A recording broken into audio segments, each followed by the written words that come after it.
के सुरक्षित होंगे और स्वस्थ होंगे।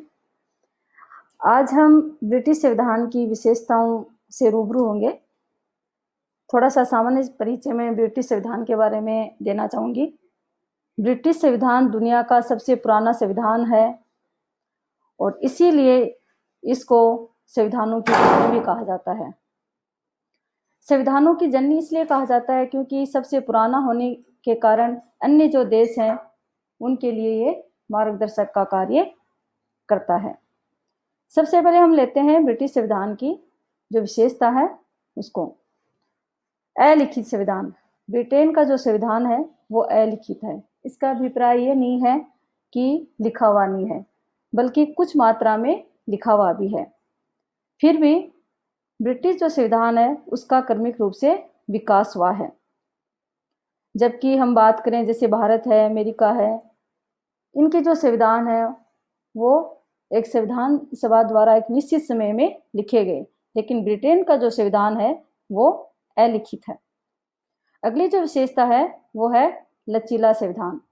ब्रिटेन का जो संविधान है वो लचीला है, उसमें आसानी से संशोधन किए जा सकते हैं।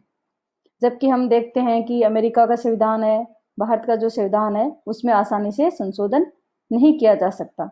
अर्थात ब्रिटेन का जो संविधान है उसकी जो संशोधन की प्रणाली है वो साधारण है। जिस प्रकार से सामान्य जो कानून बनाए जाते हैं उसी प्रकार से ब्रिटिश जो संविधान है उसमें भी आसानी से संशोधन किया जा सकता है। अब हम बात करते हैं अगली विशेषता की, संसदीय सर्वोच्चता। ब्रिटेन में संसदीय शासन प्रणाली है और वहाँ की जो संसद है वो सर्वोच्च है। वहाँ की जो संसद कोई भी कानून बनाती है उसमें संशोधन या निरस्त करने का अधिकार उसी का है, अंतिम अधिकार। अन्य कोई भी उसमें संशोधन नहीं कर सकता। जैसे कि डी लॉ में कहते हैं, ब्रिटिश संसद किसी महिला को आदमी और आदमी को महिला से बदलने के सिवा और कुछ भी कर सकती है। इसका अभिप्राय यही है कि ब्रिटेन की जो संसद है वो अपने आप में सर्वोच्च है। अगली जो विशेषता है वो है विधि का शासन, अर्थात कानून का शासन।